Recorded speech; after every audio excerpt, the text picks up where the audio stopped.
Baik, selamat pagi. Assalamualaikum warahmatullahi wabarakatuh. Salam sejahtera buat kita semua. Pertama-tama, selamat datang di kuliah umum bertema Macroeconomic Diagnostics. Ini adalah event yang diselenggarakan oleh Laboratorium Ilmu Ekonomi bekerjasama dengan Macroeconomic Dashboard.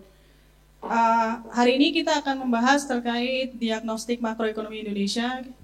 Kayaknya banyak tantangan, kita akan lihat bagaimana analisis jangka pendek dan jangka panjang, nanti tantangan tersebut dipetakan gitu ya. Dan hari ini kita kedatangan tamu yang luar biasa, beliau adalah Pak Abdurrahman. Boleh ke stage Pak? Terima kasih. Selamat datang juga buat Bapak, Ibu, Pak Rimawan, Pak Gumilang, Pak Elan, Pak Budi Resol, dan juga Mas Gunawan. Terutama juga mahasiswa, teman-teman mahasiswa semuanya. Thanks so much for coming. Pak Abdurrahman adalah Deputy Director for Functional Surveillance and Research di ASEAN Pacific Macroeconomic Research Office. Beliau sebelumnya menjabat Direktur Center of Macroeconomic Policy (PKIM) ya Pak, waktu itu di Badan Kebijakan Fiskal Kementerian Keuangan. Beliau mendapatkan PhD dari Australian National University dan Master Science of Economics dari University of Illinois at Urbana-Champaign. Beliau juga adalah alumni program studi S1 Ilmu Ekonomi FEB UGM angkatan 90. Tepuk tangan lagi buat Pak Roman.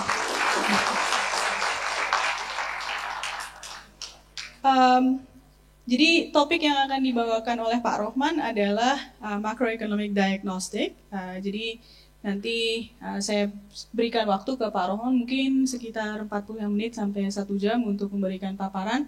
And then we're gonna go to the Q&A session. Teman-teman di sini mungkin juga banyak yang sedang mempelajari teori makro maupun alat analisis makro gitu ya. Nah nanti di sini bisa kita lihat bagaimana kita menggunakan data-data makro untuk melihat state of the economy gitu ya dalam konteks macroeconomic diagnostic. Waktu saya persilahkan Pak, terima kasih. Assalamualaikum warahmatullahi wabarakatuh. Selamat pagi dan salam sejahtera bagi kita semua. Alhamdulillah pagi ini kita diberi kesempatan dan kesehatan oleh Tuhan Yang Maha Kuasa untuk bertatap muka. Senang sekali rasanya saya kembali ke kampus. Alhamdulillah hari ini ada Pak Budi, beliau kebetulan guru saya di ENU, dan ada Mas Elan, classmate saya dulu di UGM, ya di FE UGM, dan Mas Rimawan, senior saya yang sudah saya kenal cukup lama juga. Dan tentunya adik-adik semua, saya lupa Mas Gilang, saya juga udah kenal cukup lama juga ya. Adik-adik saya semua, makasih. Saya mungkin berdiri aja ya, biar kayak dosen gitu. Oke, topik kali ini terkait dengan makro diagnostik. Pada dasarnya fokusnya adalah untuk melihat bagaimana prospek ekonomi kita dipengaruhi oleh berbagai faktor ya, baik eksternal maupun internal, jangka pendek maupun jangka menengah panjang, untuk melihat tantangannya seperti apa sih nanti transmisinya ke growth kita, terutama kalau kita ngomong ekonomi sebenarnya final goal-nya adalah ke growth dan kesejahteraan. Bahan ini sebenarnya saya siapkan, pernah saya presentasikan juga ya di Indonesia Project, tapi pada saat itu masih simple karena sebenarnya saya siapkan untuk training di IMF, SDI IMF di Singapura, ya ada satu sesi di mana kuliahnya memang macroeconomic diagnostic dan ada case Indonesia, jadi saya ngisi untuk yang case Indonesia. Oke, ada klikernya nggak Pak? Oh dibantu ya. Oke, next slide. Oke, jadi ada pada dasarnya saya fokus ke 4 hal. Pertama, melihat tadi kerangka diagnostik makro itu seperti apa ya. Pada dasarnya saya akan map out beberapa challenges baik tadi yang jangka pendek, jangka menengah panjang maupun yang sifatnya emerging yang nanti akan berpengaruh besar terhadap prospek ekonomi kita. Kemudian saya ingin melihat recent economic development kita seperti apa, capaiannya gitu ya. Baik, mungkin saya mulai dari landscape globalnya, kemudian masuk ke domestik. Dan isu-isu jangka menengah panjang yang saya kira ini sangat penting yang kalau saya amati sudah cukup lama pemerintah kita belum address dengan baik isu-isu ini, sehingga isu ini tantangan ini menjadi cukup lama di sana. Dan baru kemudian masuk ke sedikit mengenai kebijakan seperti apa sih yang bisa mendorong potensial growth kita di masa mendatang. Oke, next slide. Next. Oke, ini diagramatik dari microdiagnostik yang coba saya lihat. Kalau kita lihat tantangan jangka pendek yang sedang kita hadapi adalah terkait dengan landscape global yang penuh dengan ketidakpastian dan cukup volatile. Jadi yang pertama, kalau kita lihat beberapa waktu belakangan ini adalah naiknya geopolitical tension. Dan kemudian baru muncul setelah terutama 2017 ya, dimulai 2017 ketika Trump di periode pertama berkuasa, sudah mulai timbul perang dagang. Jadi proteksionisme di global ini semakin meningkat. Kemudian beberapa waktu belakangan, terutama pasca pandemi ya, pemerintah US dan beberapa negara besar lainnya melakukan pengetatan kebijakan moneter yang berlangsung cukup lama sehingga menyebabkan kondisi moneter global cukup ketat, dikenal sebagai higher for longer, dan ini yang menimbulkan friksi, fragmentasi di sektor perdagangan maupun di sektor keuangan yang kemudian juga berpengaruh besar terhadap pasar keuangan global yang kemudian juga pengaruhnya ke domestik. Ini yang transmisinya ini yang coba nanti kita lihat, dan kita lihat data-data di Indonesia kan seperti apa.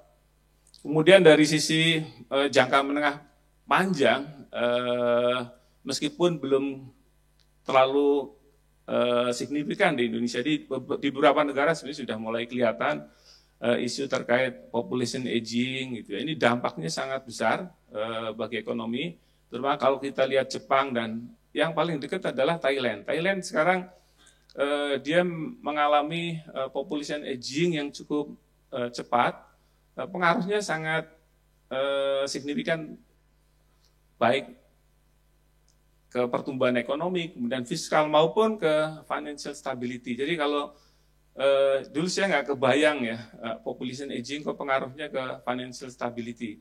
Ternyata begitu proporsi penduduk tua meningkat cukup pesat dan besar proporsinya, ini akan mempengaruhi perilaku mereka ya dalam berkonsumsi, kemudian investasi maupun saving.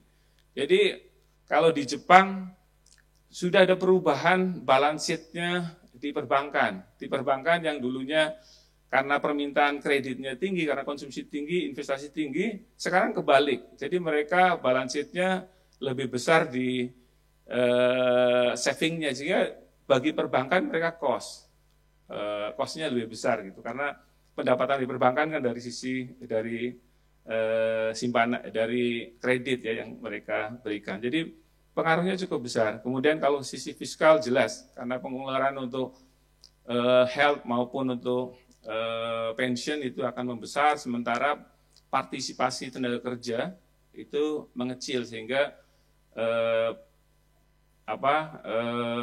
penerimaan perpajakan terutama income tax ya dari orang yang bekerja ini menurun.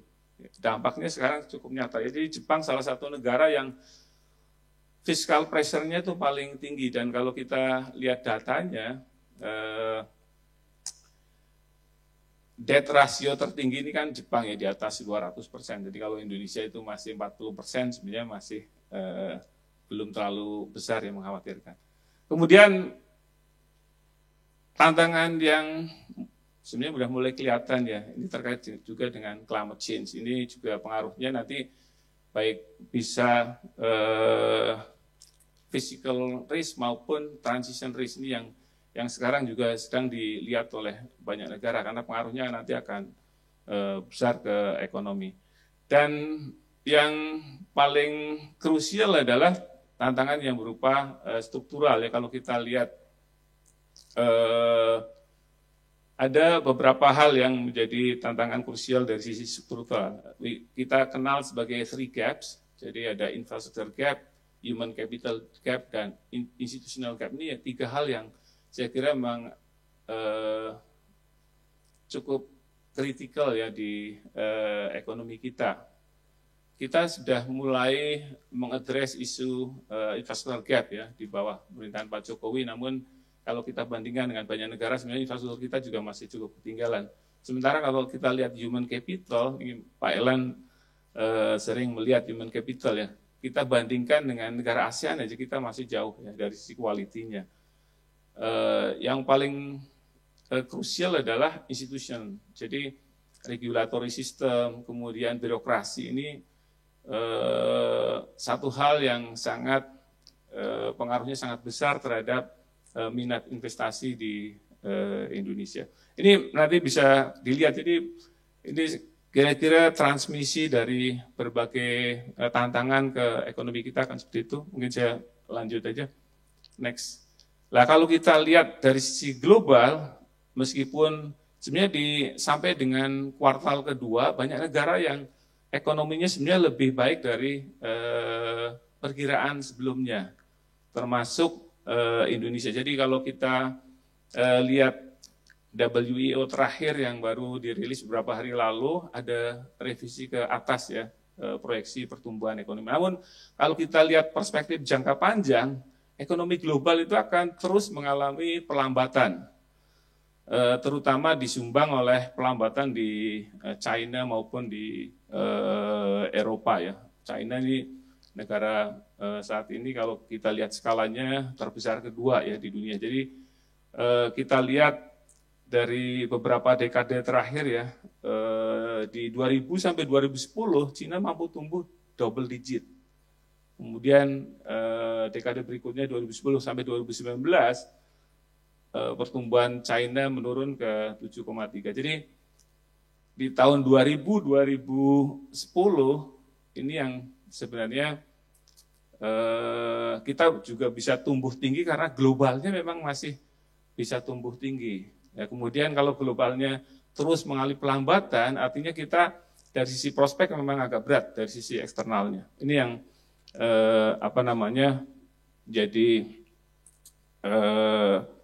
faktor yang nanti akan berpengaruh besar terhadap prospek ekonomi kita ke depan. Next. Dan kemudian pelambatan di sisi global ini juga salah satunya dipengaruhi oleh ada fenomena deglobalisasi ya. Jadi trade restriction di banyak negara semakin meningkat, termasuk sebenarnya di Indonesia. Kalau kita bandingkan dengan negara-negara di dunia, Indonesia juga mengalami lonjakan beberapa kebijakannya ya, proteksi mengenai perdagangan kita itu meningkat.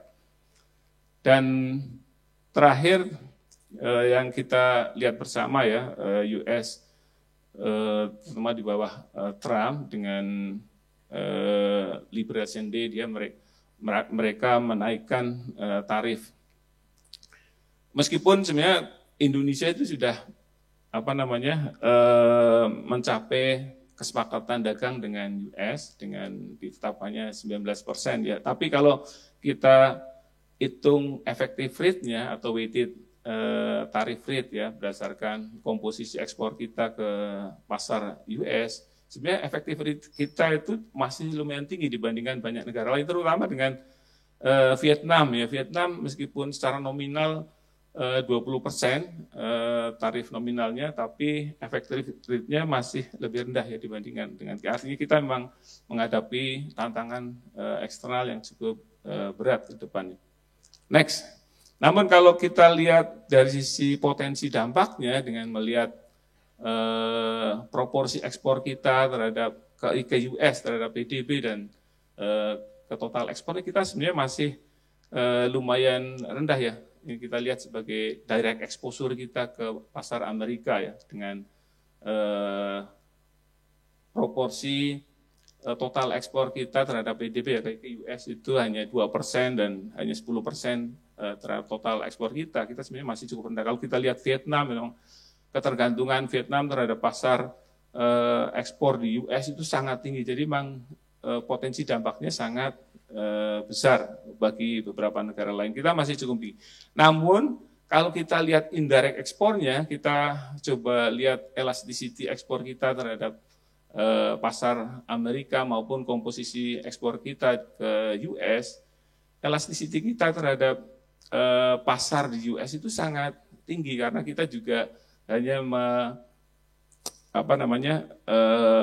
saingan kita untuk produk-produk yang kita ekspor ke US itu cukup banyak juga dan dari banyak negara berkembang, karena ekspor kita ke US kebanyakan adalah padat karya, tekstil dan footwear gitu ya. Oke, next. Oke.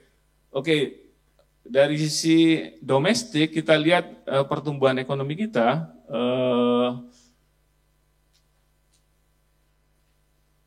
di semester pertama tahun 2025 dengan banyaknya tantangan global, kita masih mencatatkan pertumbuhan 5%. Bahkan di kuartal kedua pertumbuhan kita tercatat 5,12%. Jadi ini begitu kemarin rilis PDB Q2, banyak analis yang mempertanyakan angka tersebut. Kemudian sebenarnya kalau kita lihat komponen by komponen, angka di BPS sangat masuk akal. Karena ini sebenarnya masalah definisi dari national account di UNSNA ya, yang memang kalau kita lihat komponen utamanya dari growth ini kan dari sisi pengeluaran, consumption dan investment gitu ya. Jadi consumption di kita itu sekitar 56% dari total PDB, kemudian investment itu 30%. Dan kalau kita lihat komponen utamanya dari terutama yang banyak menjadi pertanyaan adalah pertumbuhan di komponen investasi atau PMTB ya, di mana tumbuh 7% ini pertumbuhan paling tinggi dalam beberapa tahun terakhir ya. Hanya kalah ketika di kuartal 2 ya, kalau nggak salah di 2020 karena itu ada low base effect. Namun kalau kita lihat di tahun ini pertumbuhan tinggi dari investasi ini lebih banyak didrive oleh kalau kita lihat komponen lebih detail ini lebih banyak didrive oleh mesin dan perlengkapan yang di dalamnya adalah ada pengeluaran untuk pertahanan. Dan kalau kita lihat komponen dari sisi sektoral, manufaktur tumbuh cukup tinggi. Kalau kita bedah lagi, ini manufaktur yang kaitannya dengan industri makanan. Jadi industri-industri yang skalanya kecil-kecil, kemudian padat karya. Ini karena ini datanya jadi nggak inline dengan penerimaan pajak. Nanti ada kaitannya ke sana.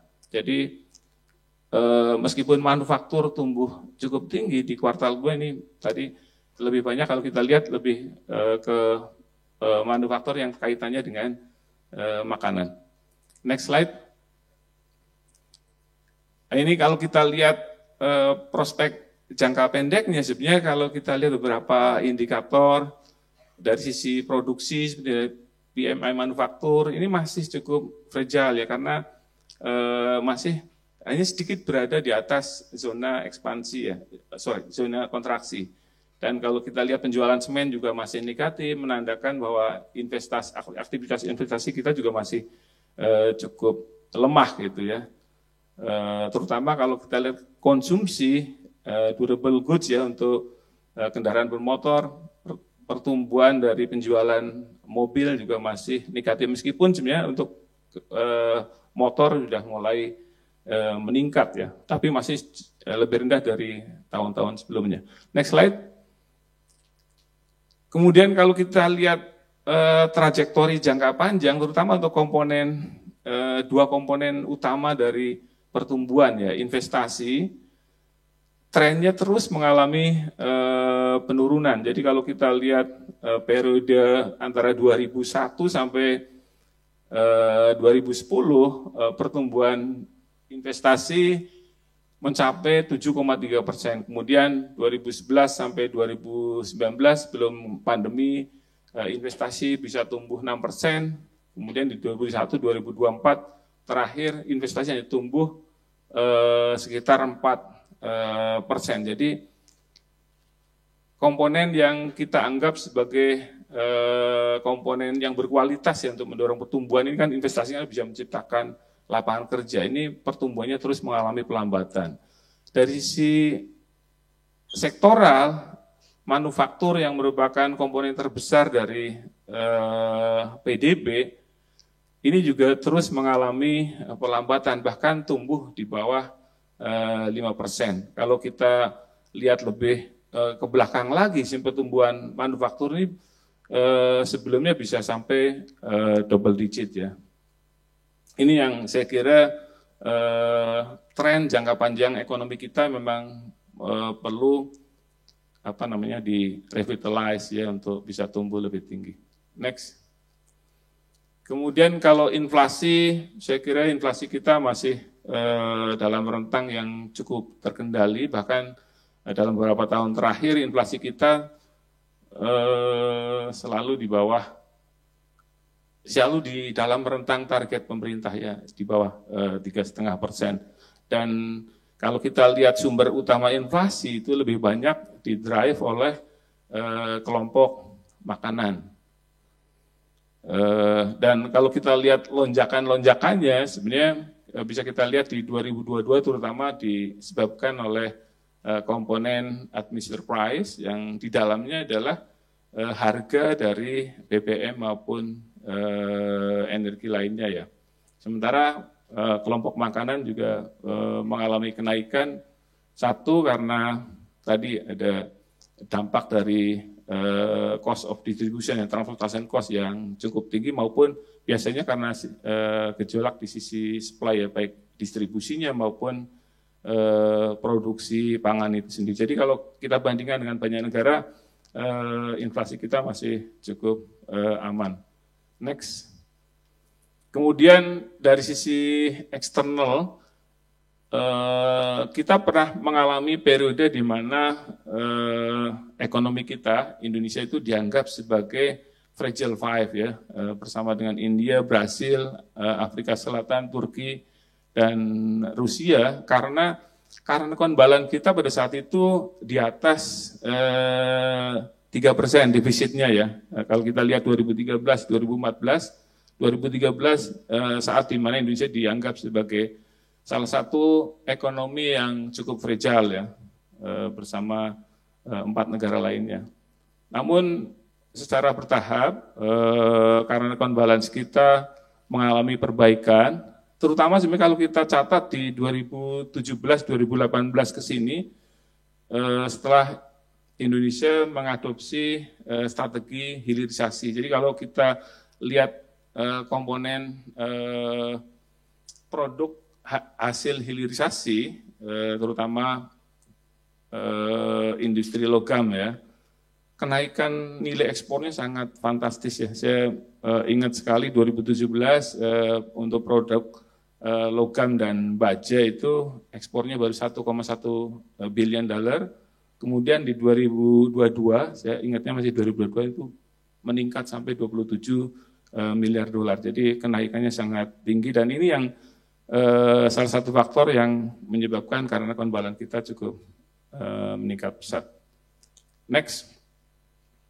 Kemudian ini kaitannya dengan kinerja ekspor kita, terutama kalau kita lihat pasca Liberation Day gitu ya, ekspor kita ternyata belum terpengaruh cukup signifikan ya, terlihat dari kenaikan sejak pertengahan tahun lalu sampai sekarang, berlanjut sampai sekarang.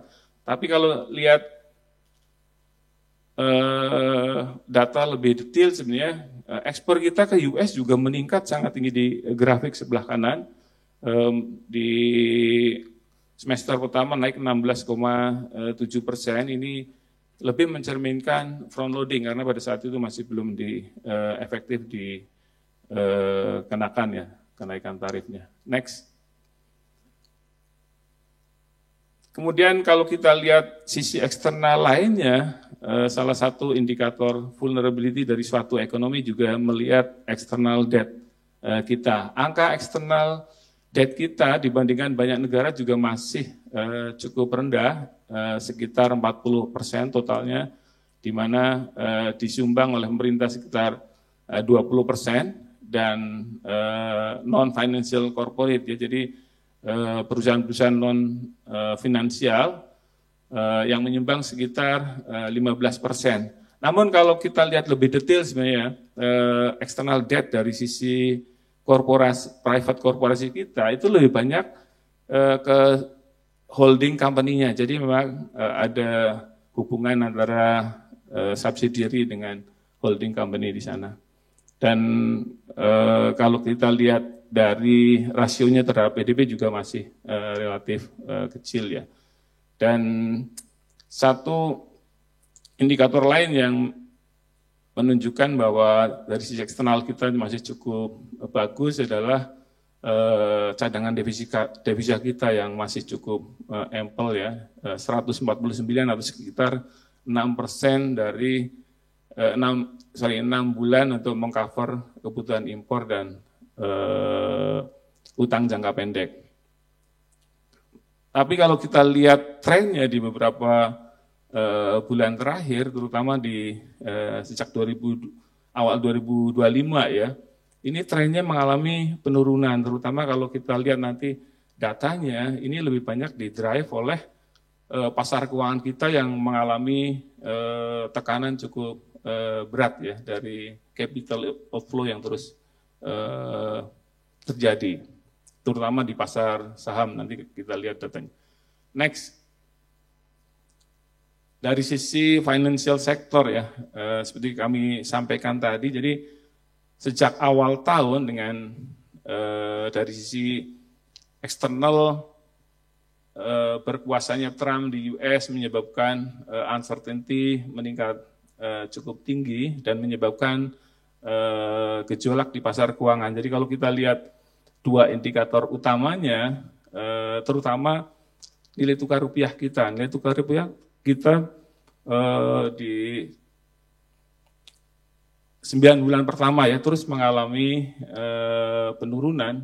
Namun sebenarnya kalau kita lihat harga saham itu justru cenderung mengalami kenaikan. Bahkan beberapa minggu lalu harga saham kita mencapai all time high gitu ya. Jadi historical recordnya di atas 8.000. Ini yang diklaim oleh Menteri Keuangan juga sebagai capaian dia gitu ya. Tapi nanti kita lihat meskipun harga saham meningkat, namun kalau kita lihat capital flow-nya di pasar saham ternyata tuh banyak yang keluar. Jadi ini ada semacam anomali juga gitu. Ini yang nanti kita lihat ya. Kalau kita lihat di sini kita bandingkan dengan banyak negara untuk capital stock kita masih perform cukup bagus ya dibandingkan dengan negara kita seperti Malaysia maupun Filipina dan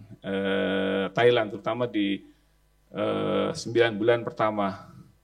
Dan namun kalau kita lihat nilai tukar, kita tidak lebih baik dari Thailand, Malaysia maupun Filipina. Jadi kita salah satu negara yang cukup mengalami tekanan besar dari sisi nilai tukar. Next. Nah ini yang saya lihat tadi, jadi Yang mungkin perlu diperhatikan adalah September sampai 16 Oktober kemarin kami update datanya. Kalau kita lihat di sini memang selama setahun terakhir terjadi capital outflow terutama di pasar saham.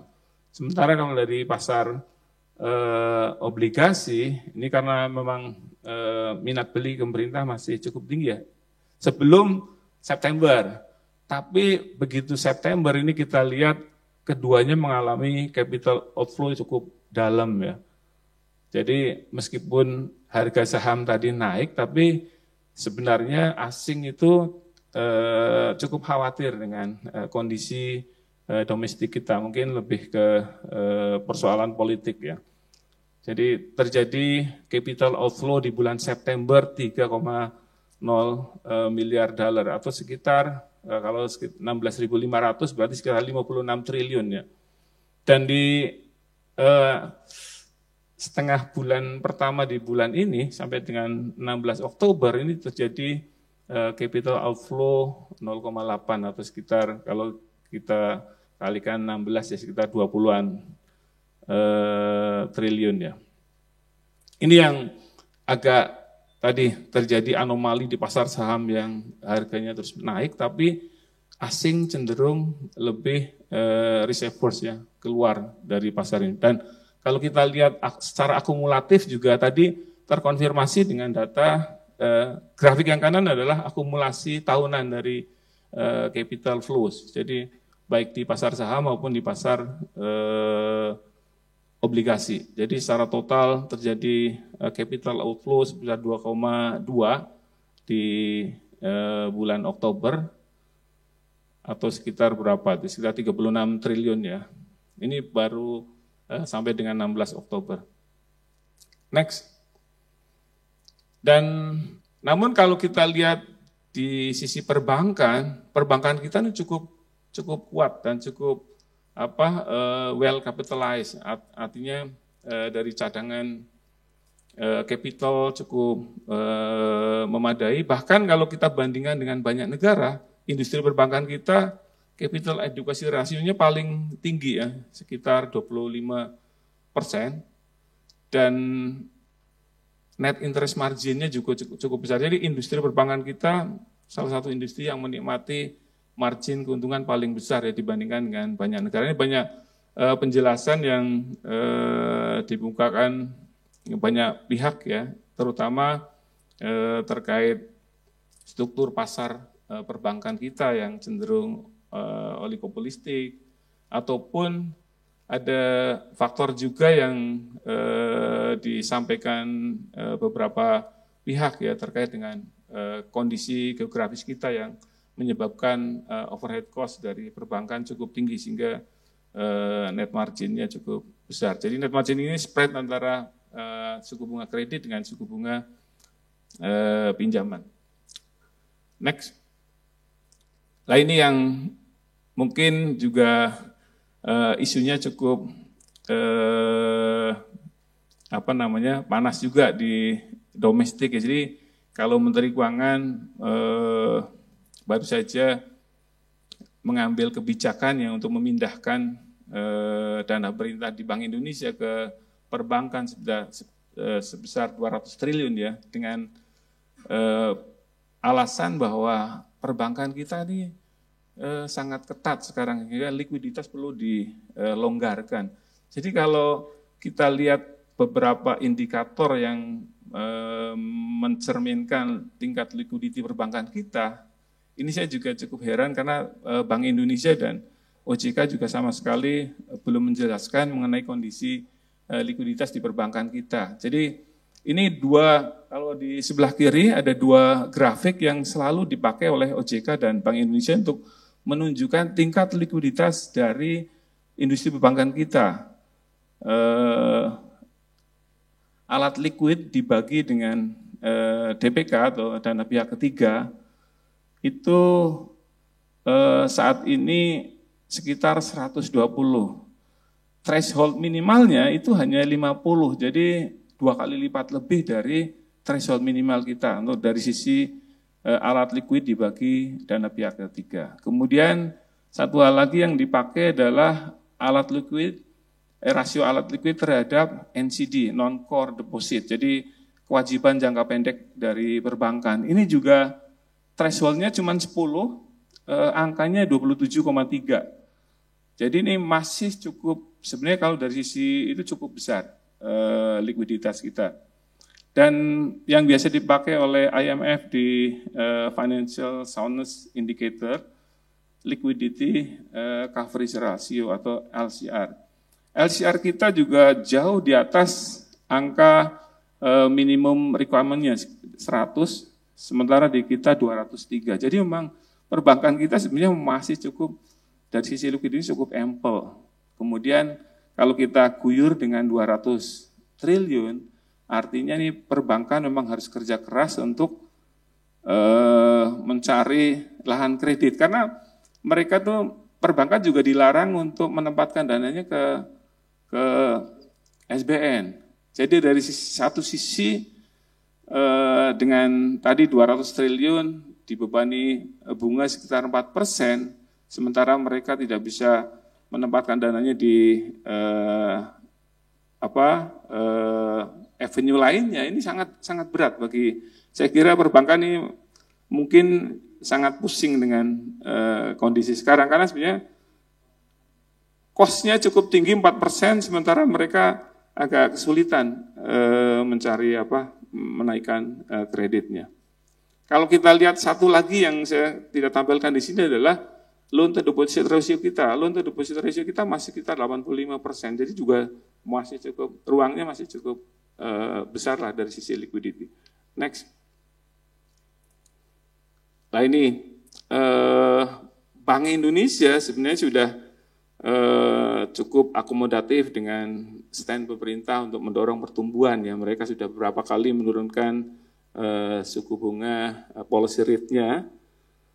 Dan kalau kita lihat lending rate juga sudah mulai turun meskipun sangat lambat. Ini memang selalu ya ada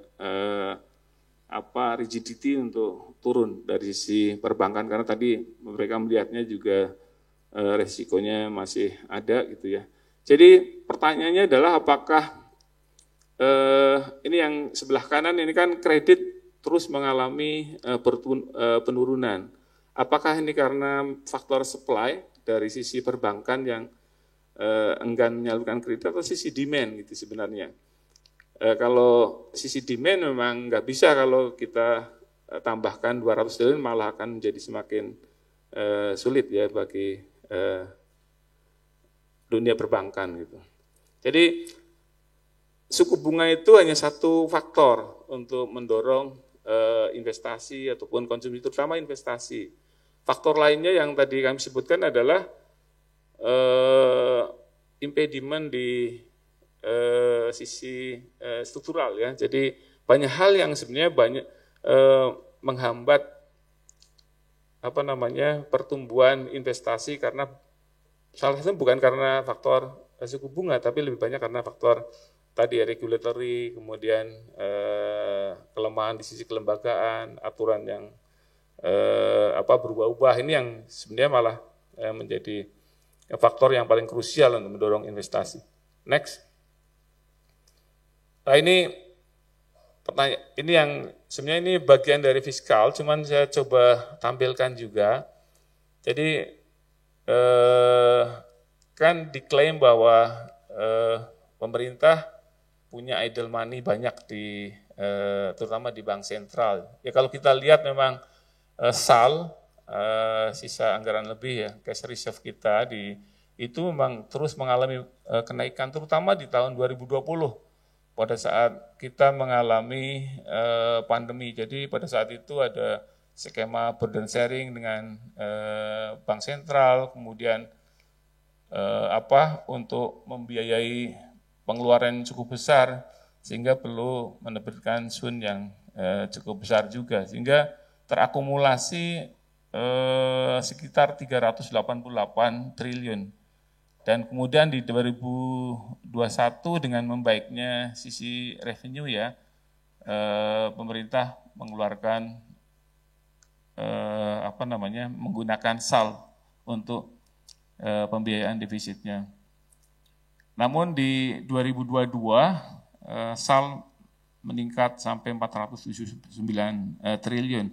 Jadi ada dua hal yang menyebabkan mendorong pemerintah untuk mengakumulasi SAL. Yang pertama adalah biasanya pemerintah itu memerlukan pre-funding untuk belanja di awal tahun. Namun juga di sisi lain pemerintah melihat pasar obligasi ini, pasar keuangan ini kadang-kadang mengalami gejolak yang sulit diprediksi sehingga perlu dilakukan sering kita sebut sebagai front loading. Di awal tahun kita menerbitkan SUN cukup besar karena pemerintah nggak mau nanti di corner dengan yield yang lebih tinggi ketika kita lagi butuh baru isu obligasi. Itu dua hal yang sebenarnya memotivasi. Namun SAL yang ada benernya juga, karena kalau kita memegang SAL terlalu besar itu ada negatif carry-nya. Jadi dari SAL yang dihasilkan karena kelebihan pembiayaan itu nanti akan dikenakan bunga, ada cost ya, yield cost-nya itu sekitar 6%, karena dari kelebihan pembiayaan ya, sekitar 6%. Sementara kalau kita taruh di Bank Indonesia kita dapat remunerasi 80% dari policy rate, jadi ada sekitar 2% gap-nya ya. Jadi cost-nya sekitar 20% kalikan total SAL-nya. Jadi memang bagi pemerintah menjadi beban berat juga kalau kita kelebihan SAL. Nah, yang di sisi kanan ini memang terlihat. Jadi ini saya coba buat grafik dari data-data yang ada di Bank Indonesia ya maupun di OJK.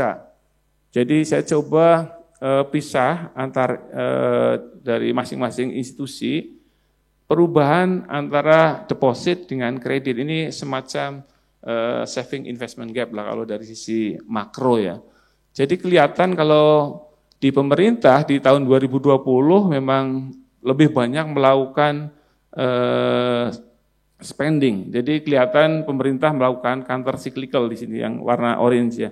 Kemudian rumah tangga maupun korporasi karena memang aktivitas ekonomi berhenti pada saat itu sehingga mereka lebih banyak menumpuk cash. Namun setelah pasca pandemi pemerintah itu ternyata terutama di 2024 ya 2004-2005 itu masih menumpuk cash, sementara untuk support untuk growth itu lebih sedikit. Jadi memang ini yang sebenarnya disampaikan Pak Purbaya Menteri Keuangan pada saat itu, pemerintah ini memang kurang optimal dalam mendorong pertumbuhan. Namun sebenarnya yang jadi concern malah di sisi rumah tangga. Jadi rumah tangga pasca pandemi terutama 2023 sampai 2025 posisi deposit minus kreditnya ini negatif. Artinya bahwa ada kemungkinan akumulasi cash yang dari income ini lebih sedikit dari kebutuhan konsumsinya. Ini mungkin juga ada kaitannya dengan menurunnya real wage masyarakat. Dan ini jadi concern karena ke depan ini dengan konsumsi yang cukup dominan di PDB kita apakah akan sustain gitu pertumbuhan konsumsi kita karena melihat dari sisi ini. Oke, next slide. Nah, di fiskal saya coba ngelihat dari gambaran umumnya dulu kemudian masuk ke detail agak ke budgetnya gitu ya. Jadi kalau kita lihat fiskal di Indonesia memang dari sisi fiskal manajemen cukup prudent dibandingkan dengan banyak negara lain gitu ya. Kita selalu memaintain fiskal defisit kita di bawah 3%, hanya di 2020-2021. Terutama karena kita punya fiskal rule yang cukup ketat gitu ya. Kita mengikuti fiskal rule yang sangat disiplin sehingga kita bisa menjaga fiskal defisit kita di bawah 3%, kecuali di 2020-2021. Dan kalau kita bandingkan dengan banyak negara lain, terutama waktu pandemi, kita pandemi dan pasca pandemi gitu, kita salah satu negara yang kembali di bawah 3% dengan sangat cepat gitu ya. Kalau kita lihat Malaysia maupun Filipina, mereka masih struggling untuk kembali di bawah 3%. Jadi defisit mereka masih 5,7 dan 4,1%. Next slide. Nah, ini salah satu concern kalau kita bandingkan dengan banyak negara lain. Jadi dari isu utama di keuangan negara kita adalah soal lemahnya sisi revenue.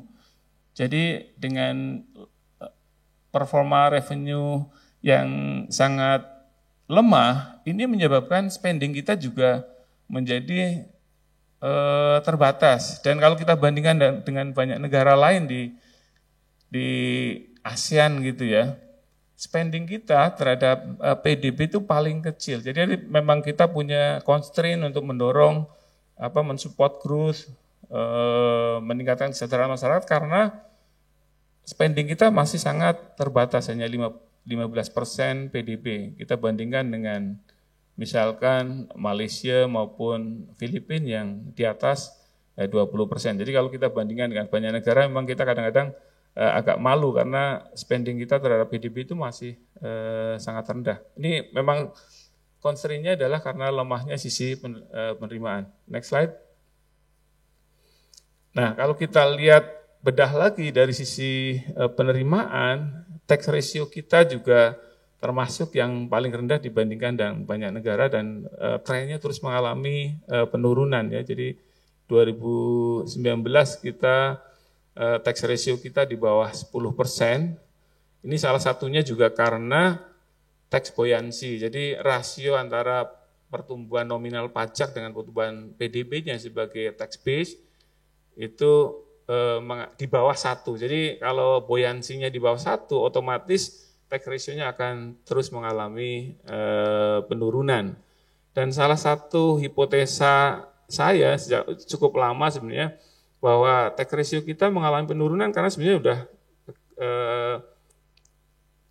karena faktor struktural gitu ya, dengan adanya structural shift dari ekonomi kita, dari menurunnya peran sektor modern yang taxable ya seperti manufaktur.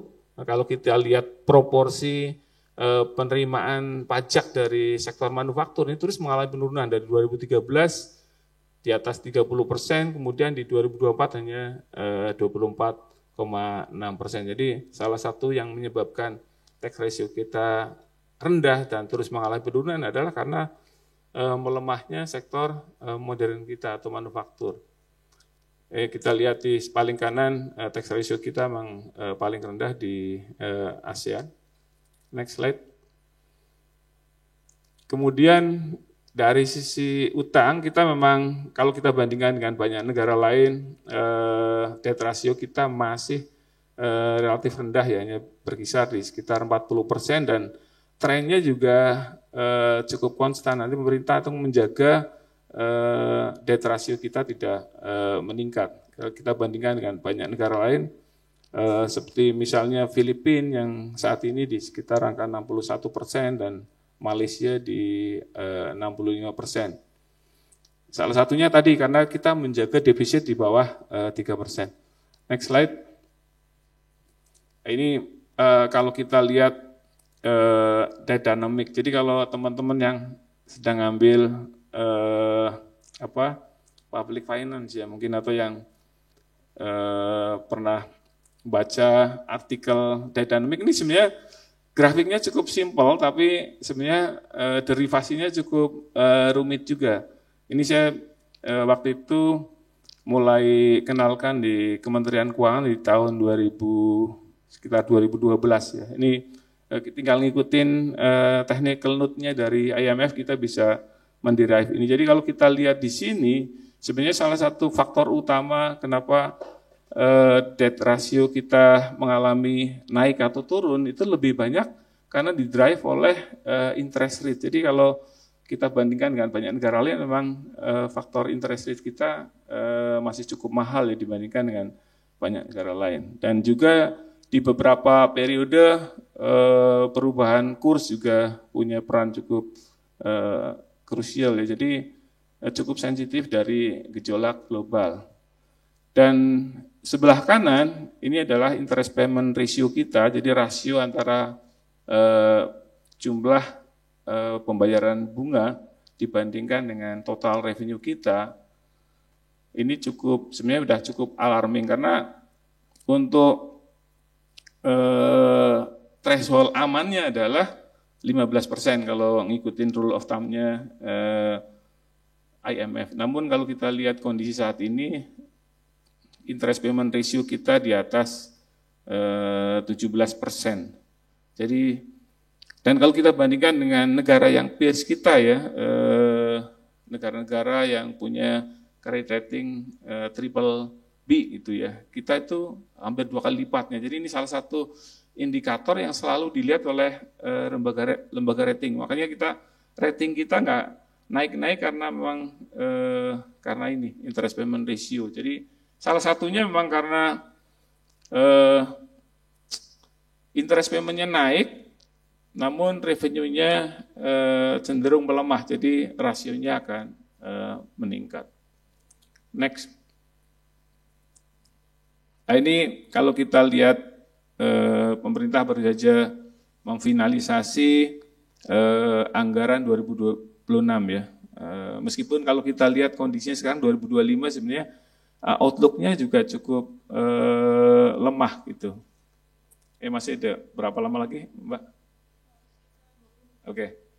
Jadi kalau kita lihat 2026 dibandingkan 2025, pemerintah menargetkan untuk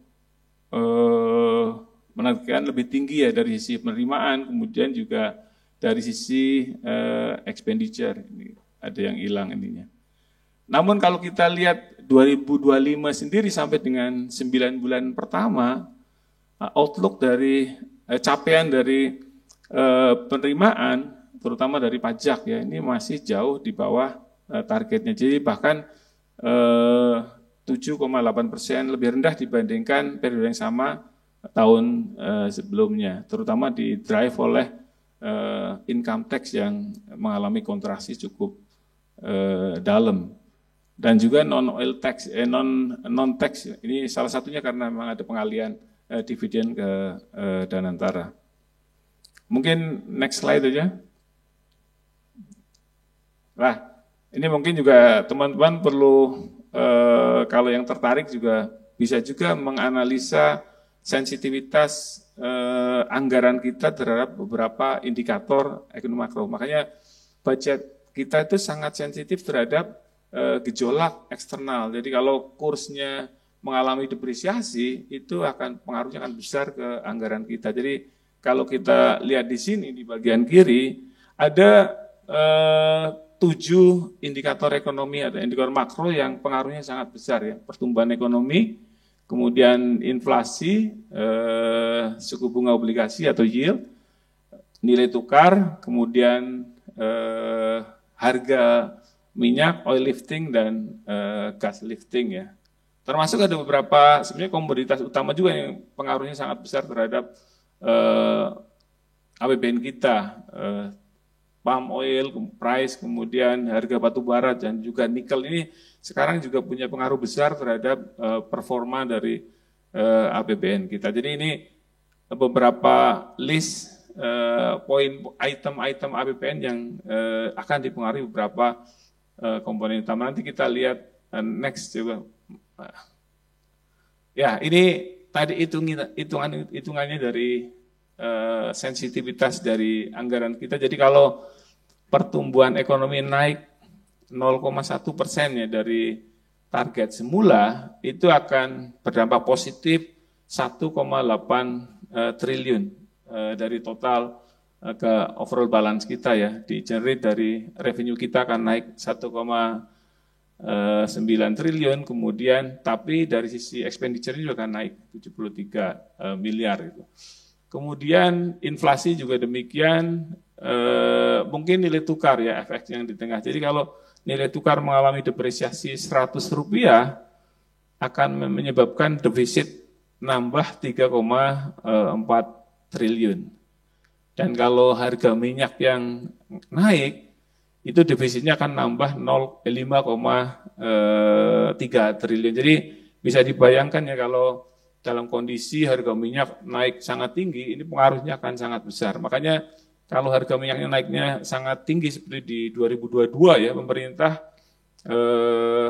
dengan terpaksa ya menyesuaikan harga BBM, harga jual BBM domestik itu mengurangi tekanan di sisi expenditure karena subsidi energinya baik BBM maupun listrik akan meningkat sangat signifikan. Ini yang sebenarnya kenapa pemerintah kadang-kadang melakukan penyesuaian harga BBM domestik karena tekanan yang besar terhadap APBN ketika ada gejolak global. Jadi pada saat itu di 2022 kalau nggak salah subsidi BBM kalau nggak ada penyesuaian itu akan naik sekitar 700 triliun lebih. Jadi makanya ada penyesuaian meskipun sebenarnya tidak terlalu besar dampaknya ke perbaikan APBN kita waktu itu. Next. Nah ini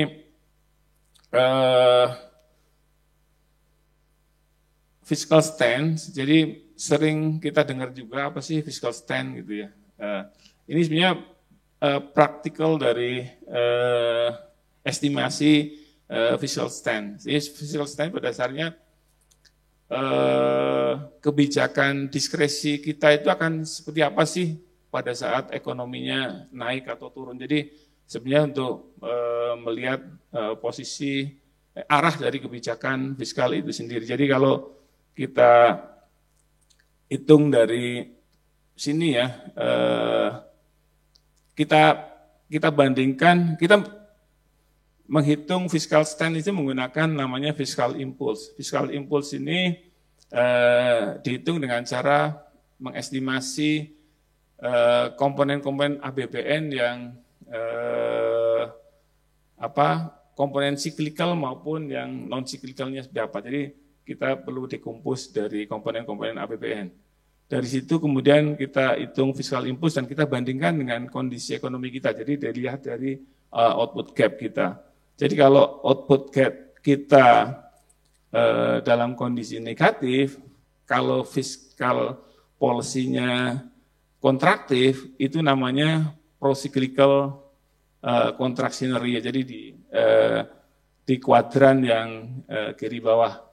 Sebaliknya, dalam kondisi ekonominya kita output gap-nya negatif atau lagi mengalami downturn, sementara arah kebijakan fiskal kita ekspansif, itu namanya counter cyclical expansionary. Jadi di sebelah kiri atas, sebaliknya kalau kondisi kita, ekonomi kita lagi booming atau output gap kita positif, sementara kita expansionary namanya procyclical tapi expansionary. Jadi kalau kita lihat dari tahun ke tahun ini dihitung dari APBN kita ya, 2020 hanya 1 tahun di mana Indonesia sebenarnya melakukan counter cyclical expansionary.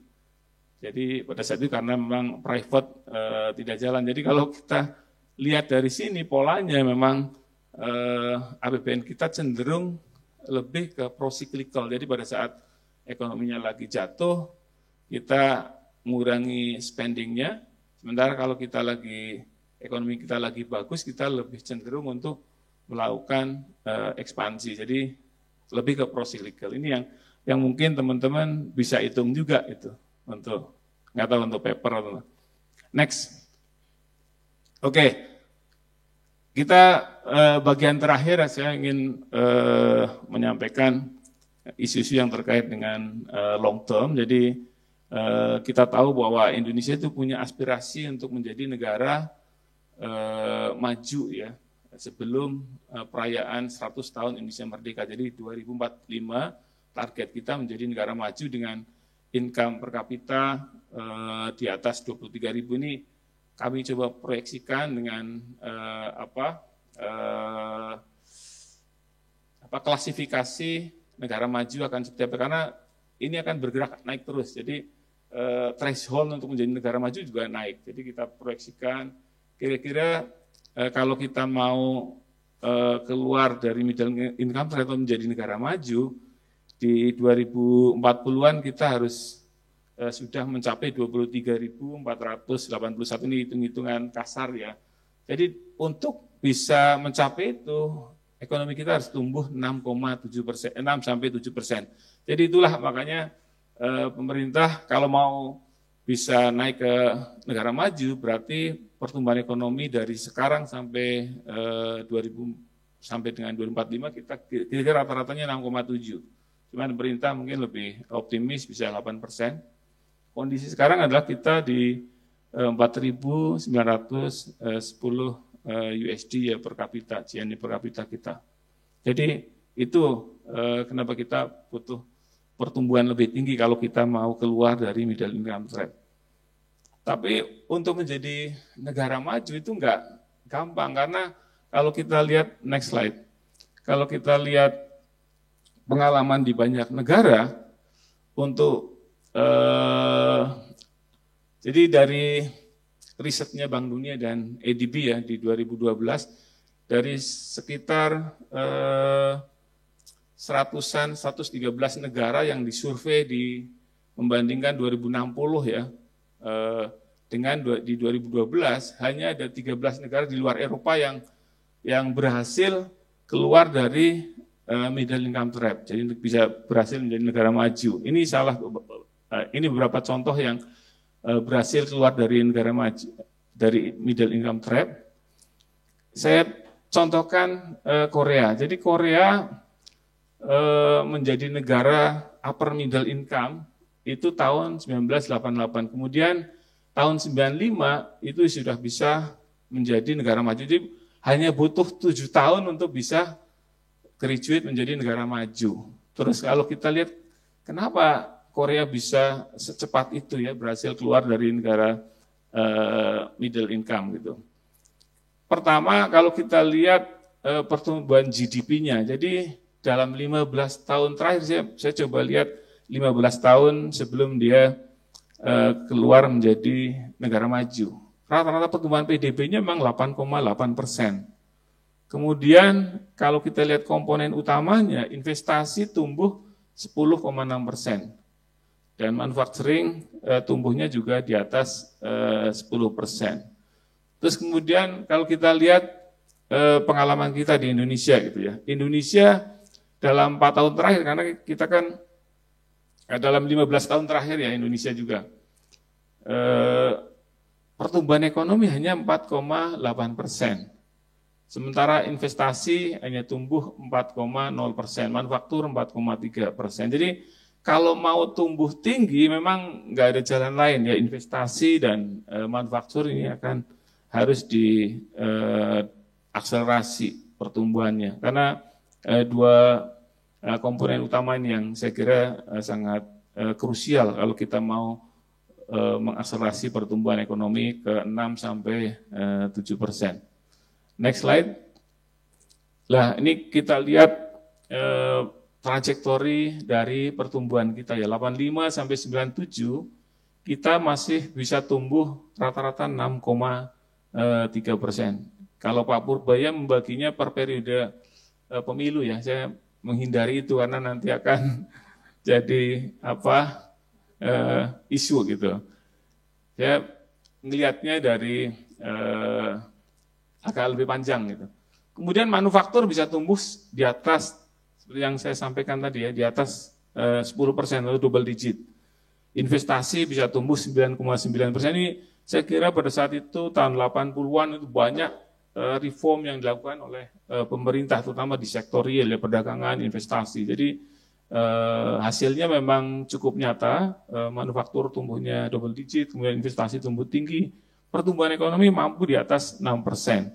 Kemudian pasca krisis 98, 2000 sampai 2014, GDP kita tumbuh 5,3%, namun manufaktur dan investasi mulai mengalami pelambatan ya. Manufaktur hanya tumbuh 4,8, investasi 7,8, dan semakin ke sini 2015-2019 GDP-nya juga melambat karena manufaktur juga melambat, investasi melambat, bahkan pasca pandemi terus mengalami pelambatan. Ini saya kira kalau kita mau keluar dari middle income trap atau menjadi negara maju, kita nggak bisa enggak ya. PDB kita harus tumbuh tinggi, sementara kita perlu revitalisasi di sektor manufaktur dan mengenjot investasi. Next. Nah, ini salah satu komparasi dengan Vietnam ya. Jadi tadi saya sampaikan di depan salah satu persoalan struktural kita adalah minimnya transformasi ekonomi. Jadi kalau kita lihat perubahan struktur ekonomi kita, terutama manufaktur ya, pertanian memang secara sunatullah akan turun di banyak negara memang seperti itu. Manufaktur peaknya di sekitar awal 2000 ya, di akhir 97 pas sebelum krisis ya, sekitar 24% kontribusinya terhadap ekonomi kita, namun saat ini hanya 18%. Sementara yang tumbuh meningkat cukup pesat adalah services. Hanya saja services kita ini lebih banyak didominasi oleh jasa-jasa yang sifatnya informal dan skala kecil gitu ya. Sehingga kebanyakan juga non-taxable. Jadi kalau kita kaitkan dengan performa pajak, itu memang ada kaitannya. Manufaktur memang kontribusinya menurun, untuk kontribusi terhadap penerimaan pajak juga mengalami penurunan. Nah, ini yang grafik di kanan ini yang menunjukkan kita minim transformasi ekonomi. Jadi kalau kita lihat 95 ekspor kita, struktur ekspor kita masih didominasi oleh primary product. Sampai dengan 2024 ini masih aja, meskipun ada sedikit penurunan di 2019-2024. Dan kemudian medium tech juga relatif sama, hanya naik di mungkin beberapa tahun terakhir.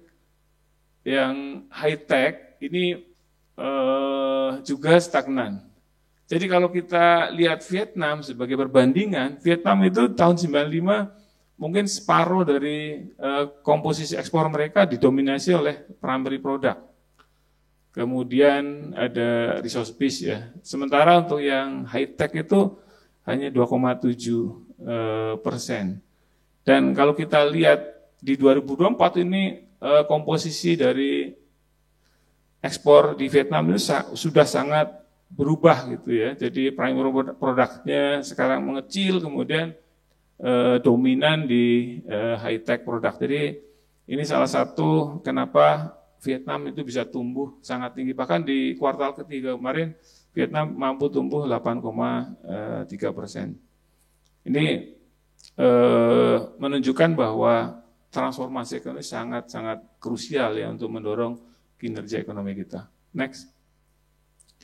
Lah, dari persoalan struktural yang kita bayangkan gitu ya, kalau kita plotkan data-data ekonomi kita, jadi di grafik sebelah kiri, kalau kita lihat komposisi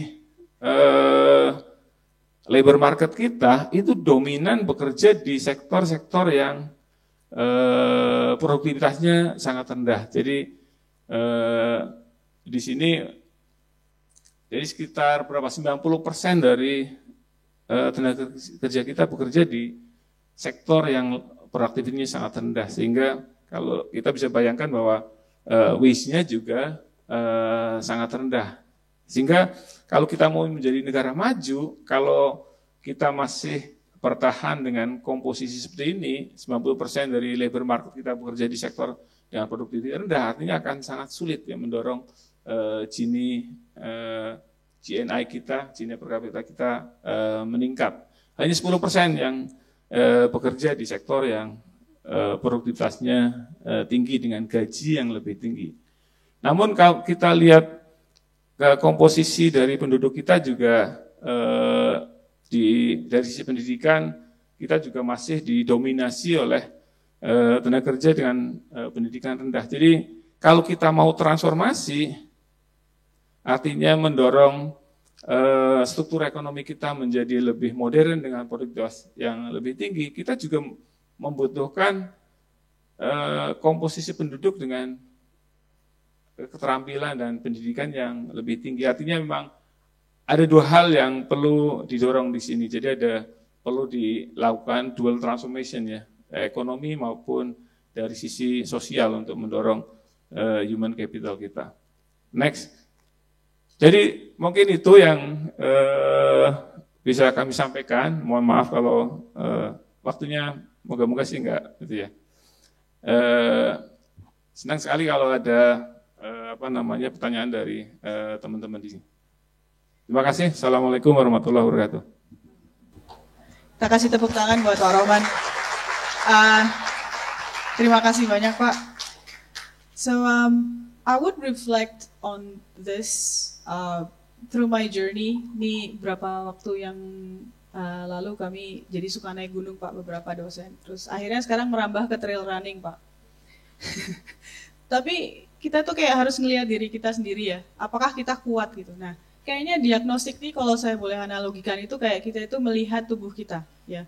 Jadi kita lihat tadi secara umum kayaknya kondisi vital kita masih stabil ya Pak. Kalau kita lihat tekanan darahnya normal, kemudian heart rate-nya normal, kemudian kolesterol juga oke gitu ya. Nah, ini kalau kita lihat tadi di perekonomian kita juga kayak gitu ya, growth-nya masih cukup tinggi, kemudian inflasi terkendali, kemudian kalau kita lihat dari sisi sektor perbankannya kuat gitu ya. Tapi terus kita pakai hasil lab gitu ya untuk cek darah, ternyata kok ada indikator yang mulai melemah gitu. Misalnya kalau kita lihat ketergantungan ekspor ke resource base gitu ya Pak. Kemudian juga tadi Bapak memperlihatkan misalnya investasi melambat, tax ratio menurun gitu.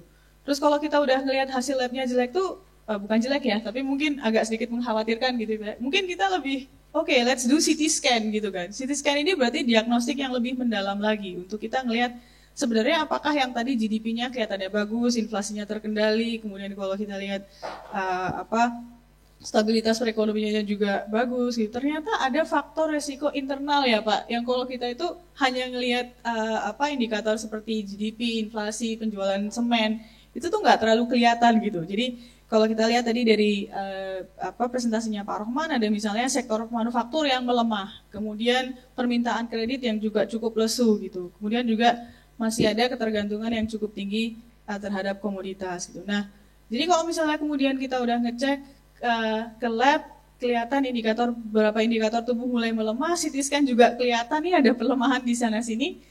Nah, kemudian ternyata juga ada penyakit yang lebih kronis lagi, yaitu transformasi struktural yang cukup lambat gitu ya Pak. Jadi kalau kita lihat macroeconomic diagnostic itu ternyata kemudian banyak layer yang menarik kalau kita menggunakan lebih banyak data. Jadi kita bisa lebih tahu gitu.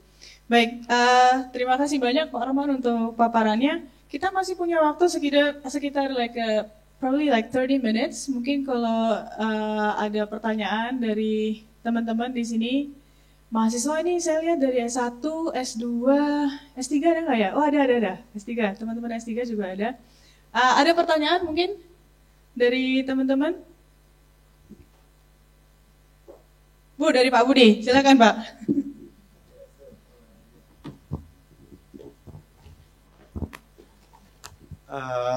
Jadi kalau kita lihat, pertama-tama terima kasih sebesarnya atas presentasinya. Menarik dan banyak informasi yang saya dapatkan. Jadi kalau kita melihat diagnosis yang Pak Rahmat tampilkan, satu ada beberapa hal yang menurut saya nggak match gitu. Jadi di item-itemnya itu infrastruktur, tapi pas waktu ke problem itu ternyata one of the biggest problem is tax revenue-nya kurang, nggak punya budget kita. Nah, nggak ada di item diagnosis itu. Itu satu. Kedua, ada isu transformasi yang nggak bisa jalan sama sekali di high tech. Ya, dan itu kemungkinan besar supply constraint. Artinya memang kita nggak punya kapabilitas untuk mengekspor yang high product. Nah, diagnosisnya nggak ada isu human capital. Ini problem human capital kita. Nah, ini yang menurut saya kok nggak mismatch antara diagnosis dan problem yang ada. Jadi diagnosis ini keluar dari mana? Nah, kalau terus selanjutnya waktu kita ngelihat diagnosis, itu kan banyak kita list pada dasarnya problemnya. Nah, yang selalu jadi pertanyaan buat banyak orang adalah di antara yang di list itu mana yang low hanging fruit? Ya, kalau kita beresin ini karena dia gampang, ya, tapi impact-nya cukup besar. Nah, itu bagaimana Pak Rahman? Terima kasih sekali lagi atas presentasinya.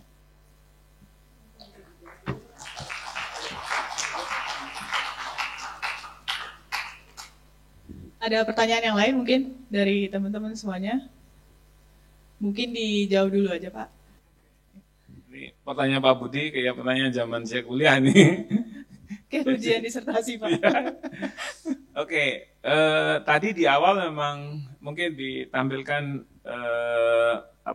budget yang kita bandingkan dengan banyak negara ya. Jadi memang problemnya betul Pak Budi bahwa kita memang nggak punya mungkin ke yang revenue-nya ke revenue aja Pak. Ya. Terus ke fiskal. Oke, ini. Jadi memang problemnya kita itu memang betul. Jadi revenue kita memang sangat lemah sehingga support untuk kita bisa maju memang nggak ada. Jadi kalau kita lihat di sini kenapa spending kita hanya berkutat di 15%, bahkan menurun. Itu memang jadi salah satu problem kenapa kita memang nggak bisa mendorong pertumbuhan, karena dari sisi budget memang kita lemah karena tadi revenue-nya yang sangat lemah. Bahkan dengan revenue yang sangat lemah tadi indikator-indikator lain menjadi sangat vulnerable ya, termasuk di interest rate payment. Kemudian untuk yang problem mengenai human capital tadi memang nggak secara detail, implicitly tadi ada Pak Budi. Jadi memang kenapa kita perlu transformasi sosial, karena dari sisi tadi human capital kita memang kalau mau transformasi ekonomi hand in hand dengan transformasi human capital. Jadi kalau kami contohkan memang nggak ditampilkan di sini ya, kami contohkan di Korea ya. Di Korea itu pada saat mereka mulai membangun di awal tahun 70-an ya, di bawah jenderal waktu itu militer Pak Chung Hee, pada saat itu memang trennya militer yang berkuasa ya. Mereka membangun industri sekaligus hand in hand dengan membangun human capital. Jadi mereka mendesain pendidikannya itu inline dengan strategi industri mereka lah. Yang di kita ini yang saya kira kok antara Kementerian Perindustrian dengan Kementerian Pendidikan ini nggak ada arah yang inline. Ini saya kira memang jadi persoalan sampai dengan sekarang. Dan bahkan kalau kita lihat agak ini juga sih malu juga kalau kita lihat di banyak negara roadmap industri gitu ya, clear itu mereka kalau kita bandingkan dengan Malaysia itu jelas roadmap industrinya. Kalau kita saya kira agak jauh sekali. Jadi mungkin memang kita butuh menteri yang benar-benar teknokrat ya untuk perindustrian, untuk perdagangan. Ini saya kira beberapa kali saya sampaikan memang selama kita masih untuk portofolio ekonomi masih dipegang oleh dari partai politik, memang agak berat kita melakukan transformasi ekonomi. Dan terakhir memang saya belum sampai ke yang mana yang low hanging fruit yang perlu di attack itu duluan ya, karena memang ini agak terbatas di beberapa presentasi sebenarnya karena waktunya agak terbatas. Ini banyak juga nih Pak Budi slide-slide yang saya nggak saya tampilkan di sini, memang agak global. Mungkin itu dari saya. Semoga bisa menjawab ya Pak Budi. Terima kasih untuk tanggapannya. Dari teman-teman lain mungkin ada? Ya, silakan. Bisa. Nama, prodi dan pertanyaan. Baik Bu Sekar dan juga Pak Abdurrahman, perkenalkan nama saya Dion, saya dari Prodi Ilmu Ekonomi angkatan 2023. Jadi background saya di sini masih semester 5 Pak. baru saja mungkin belajar makroekonometrika, jadi mungkin untuk pertanyaannya terasa cukup mendasar. Untuk pertanyaannya adalah tadi Bapak sudah menyampaikan bahwa untuk menjadi negara maju salah satu indikator utamanya adalah untuk pertumbuhan ekonomi yang itu melalui GDP, dan penopang utamanya itu kebanyakan dari banyak negara itu dari sektor manufaktur seperti tadi di Korea Selatan maupun juga Vietnam yang menuju ke situ. Namun di kondisi Indonesia Bapak tadi menyampaikan bahwa untuk di sektor manufaktur ini yang baru tumbuh pesat dalam beberapa tahun terakhir justru di sektor makanan, yang itu juga kurang bisa mendatangkan penerimaan pajak yang mumpuni. Oleh karena itu, dalam beberapa tahun ke depan akan lebih baik bagi negara kita untuk berfokusnya pada investasi di sektor-sektor manufaktur yang sedang berkembang di masyarakat itu, seperti makanan dan lain sebagainya, untuk kita tumbuh kembangkan lebih besar lagi agar bisa meraup penerimaan pajak yang besar. Atau kita justru berfokus pada industri-industri manufaktur utama, misalkan teknologi ataupun otomotif yang itu sudah terbukti di negara-negara berkembang bisa mengantarkan mereka untuk menjadi negara maju dan memiliki pertumbuhan ekonomi yang tinggi. Terima kasih, Pak. Mungkin langsung. Oke, saya kira pertanyaannya sangat bagus ya. Memang kalau kita lihat kondisi sekarang, jadi kalau di manufaktur itu industri makanan minuman itu sekitar 36% dari total industri kita. Jadi memang sangat besar, dan memang kebanyakan skalanya itu dominannya skala kecil dan informal gitu ya. Dan saya tadi contohkan kenapa kita harus mendorong manufaktur, sebenarnya hanya salah satu ini, mungkin nggak harus letter luck kita ngelihat kita dorong manufaktur, karena mungkin eranya sudah beda. Mungkin tahun 70-an memang manufaktur yang bisa kita dorong ya. Kalau sekarang mungkin services juga bisa menjadi alternatif, karena kita nggak bisa meniru letter luck trajektori dari Korea, karena kondisinya sekarang sudah agak beda ya. Jadi manufaktur ini jadi salah satu contoh. Namun kalau kita lihat tadi mana yang harus menjadi fokus, jadi sebenarnya komposisi industri yang seimbang ya, yang bisa saling interlinkage-nya juga besar ya. Ini industri-industri yang saya kira bisa kita kembangkan ke depan. Hilirisasi menjadi salah satu alternatif. Saya kira meskipun di domestik ini banyak mendapatkan kritik ya, tapi beberapa ahli internasional, saya baca beberapa artikel bahkan mengapresiasi ya terobosan yang dilakukan oleh Indonesia melalui hilirisasi. Bagaimanapun kita itu menciptakan nilai tambah yang cukup signifikan ya bagi Indonesia, terutama kalau kita lihat tadi dari sisi impor. Jadi saya kira kalau kita nggak bisa melihat satu sektor saja untuk berfokus, tapi mungkin keseimbangan di dalam komposisi industri ya. Mungkin Mas Riwawan saya kira dulu waktu S1 skripsinya industri ya, mungkin Mas Riwawan mungkin bisa bantu menjawab juga. Mungkin itu ya dari saya. Mau izin Pak, saya punya follow up question. Boleh ditunjukin yang satu slide setelah ini nggak? The next one. Ini Vietnam. Oke. Jadi kalau kita lihat komposisinya kan Indonesia almost took off ya Pak, high tech export produknya ya di tahun 2004. But it never really took off. Tapi kalau kita lihat Vietnam, kemudian sekarang yang mendominasi adalah high tech export product. So what did Vietnam do that we didn't do?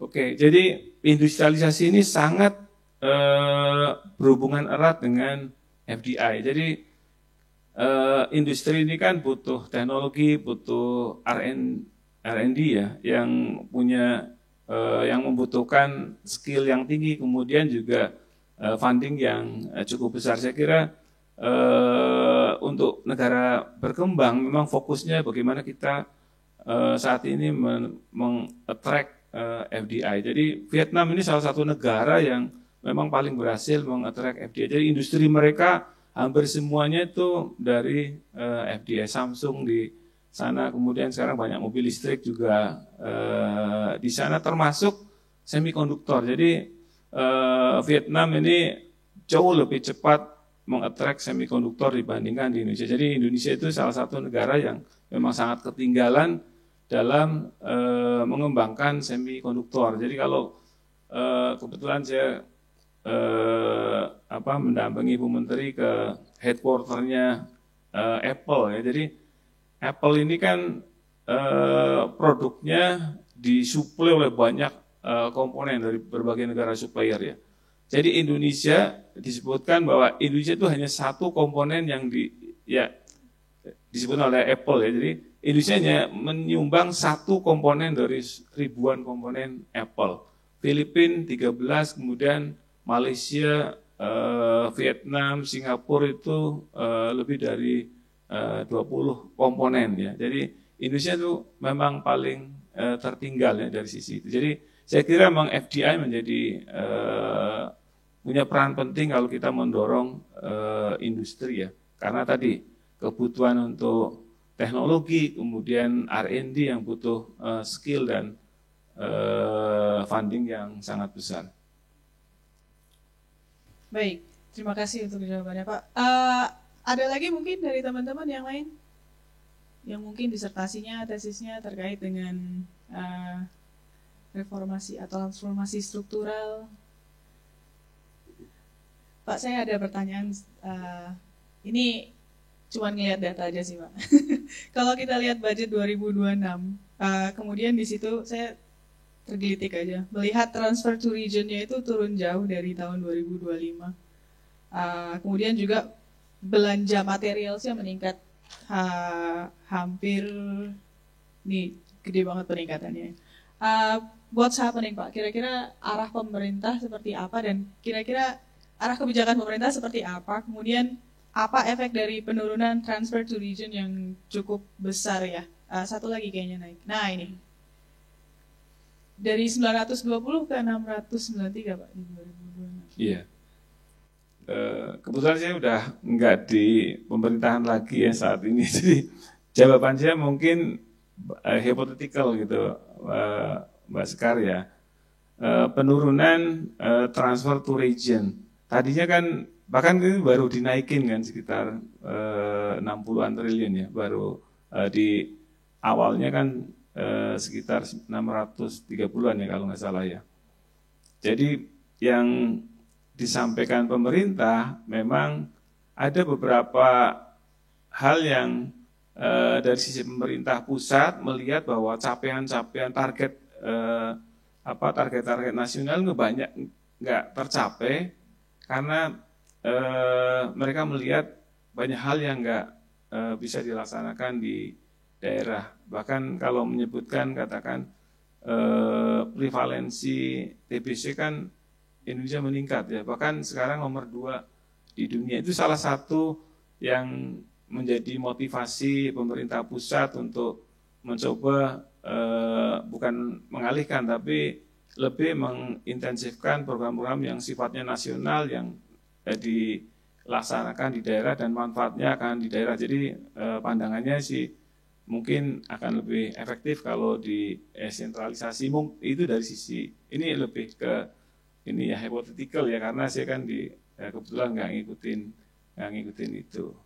Material mungkin lebih banyak karena tadi ada beberapa prioritas pemerintah baru ya terkait dengan berbagai program yang sekarang sedang dilaksanakan termasuk di MBG ya. Ini 2026 ada material ya di situ. Oh ya. Oke. Jadi lebih ke realokasi dari yang tadinya mungkin mandatnya pemerintah daerah kemudian sekarang jadi program nasional. Ya memang banyak pertanyaan sekarang yang terkait ada tren resentralisasi ya. Tadinya desentralisasi jadi resentralisasi. Ini mungkin terkait ini juga. Ini salah satu beberapa hal yang saya dengar dari pemerintah pusat ya terkait ini. Tapi Saya nggak bisa menjawab secara eksak ya kalau soal itu ya. Mohon maaf. Tapi memang kelihatan komposisinya agak sedikit berbeda ya Pak. Baik, terima kasih Pak untuk responsnya. Dari teman-teman lagi mungkin ada yang lain? Oh, Iya, Pak. monggo Pak Rimawan.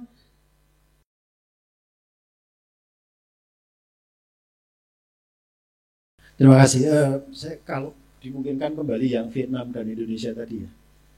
Ada hal yang menggelitik karena kalau Mas Rohman mengatakan bahwa sebagian besar yang dari high tech itu adalah karena FDI.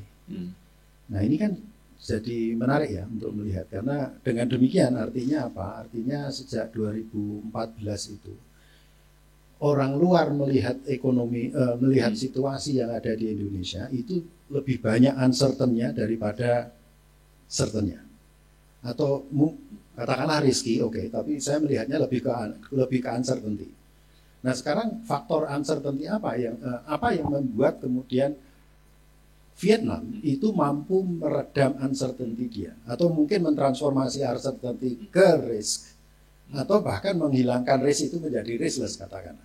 Itu kalau dari sisi investasi, apa saja Mas investasi asing? Apa yang mereka lihat dari situ? Apakah ada aspek kelembagaan yang betul-betul berbeda antara kita dengan Vietnam atau seperti apa? Mungkin itu aja, Mas. Oke, makasih Mas Imam. Kebetulan saya juga punya pengalaman menjadi backup ekonomis untuk Vietnam. Jadi pada saat itu masing-masing orang waktu di AMRO di periode pertama saya jadi country ekonomisnya Kamboja, kemudian sekaligus menjadi backup country ekonomisnya Vietnam. Jadi saya punya kesempatan untuk berdialog dengan banyak pelaku usaha di Vietnam. Salah satunya adalah Samsung. Jadi saya juga nanya langsung ke Samsung pada saat itu, ke CEO-nya Samsung di Vietnam. Kenapa dulu di 2007, jadi Samsung itu masuk ke Vietnam tahun 2007. Kenapa Samsung memutuskan membuka usahanya di Vietnam? Kenapa enggak di Indonesia dengan pasar yang lebih besar? Kenapa enggak Thailand yang dari sisi human capital, infrastruktur juga lebih baik? Satu faktor utama adalah soal uncertainty tadi, Mas. Masalah keajegan dari regulatory maupun policy.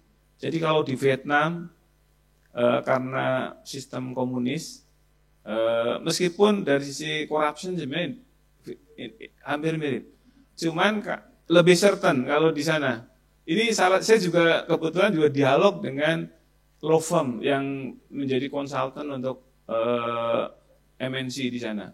Jadi mereka bilang Vietnam itu korupsinya nggak lebih baik dari Indonesia. Cuman yang di Vietnam itu lebih certain, bisa pegang di pusat sampai ke bawah itu selesai gitu. Ada yang udah ada clarity lah soal siapa yang dipegang. Di Indonesia katanya sekarang sulit. Itu satu. Kedua soal keajegan policy, konsistensi kebijakan dan regulasi. Kalau kita mau invest di satu negara, kita kan horizonnya, perspektifnya kan panjang nih, nggak cuma 1-2 tahun. Apakah Indonesia bisa menjamin 5 tahun ke depan regulasinya nggak berubah gitu? Kalau tiba-tiba berubah gimana? Kalau di Vietnam memang konsisten. Kalau dari sisi itu, law firm mereka juga bilang Vietnam itu lebih dari sisi itu lebih bisa dijaga itu. Dan bahkan mereka memang sangat investment friendly, termasuk human capital. Human capital Vietnam itu jauh lebih bagus dari soal productivity ya, productivity lebih tinggi dibanding Indonesia. Mungkin bisa dilihat dari unit labor cost mereka juga rendah gitu ya. Artinya mungkin kalau nominal wage kita itu lebih tinggi lebih tinggi dari Vietnam ya, lebih mahal sedikit. Kalau kita lihat average nominal wage kita memang lebih tinggi dari Vietnam. Lebih murah ya dari Vietnam sekarang ya. Tapi soal productivity, jadi kalau misalkan gaji 50.000 per orang tapi di Indonesia hanya menghasilkan 2 pasang sepatu, mereka bisa menghasilkan 3-4 pasang sepatu. Jadi secara unit labor cost-nya mereka memang lebih dari yang di ini mereka. Pajak mereka sangat agresif ya untuk menurunkan pajak, dan kemudahan pajak memang lebih tinggi. Tapi itu bukan faktor utama, karena kalau dari survei JPIC itu, GPIC, pajak itu nomor sekian untuk pertimbangan investor masuk ke satu negara. Yang pertama adalah soal regulasi, termasuk sebenarnya regulasi labor, aturan labor, hiring, firing di sana itu jauh lebih mudah dibandingkan di Indonesia yang sangat costly. Itu beberapa hal yang memang langsung disampaikan sama mereka. Dan sekarang yang agak ini sebenarnya kalau kembali ke Apple tadi, mereka mengaluhkan local content requirement itu menjadi salah satu hal yang kenapa mereka bahkan menjamin saya akan dorong supplier Apple untuk masuk ke Indonesia sepanjang bisa relax untuk yang local content gitu. Itu menjadi dilema juga sekarang. Mungkin itu. Terima kasih sekali Pak. Mungkin ada satu lagi pertanyaan dari teman-teman semuanya. Jangan malu, mumpung ada Pak Rohman di sini. Malu aja nih Pak. Mungkin perlu. Baik, kalau nggak ada pertanyaan lagi, beneran yakin? Right, oke. Kalau nggak ada pertanyaan lagi, mungkin kita tutup Pak sesinya. Terima kasih banyak Pak Rohman untuk kehadirannya. Semoga apa yang disampaikan Pak Rohman dan pertanyaan-pertanyaan tadi dari Bapak Ibu, dari teman-teman mahasiswa juga bisa menambah wawasan gitu ya. Kalau saya selalu di kelas itu bercerita ke teman-teman gitu ya, kita jangan hanya kemudian belajar ilmunya aja tapi nggak tahu ilmunya itu mau diapain gitu ya. Nah, at least sekarang kalau teman-teman belajar macroeconometrics, now you see how we use all of those tools in action. Terima kasih sekali lagi Pak Rohman. Kita tutup sesinya. Selamat siang teman-teman semuanya. Assalamualaikum warahmatullahi wabarakatuh. Sehat selalu. Thank you.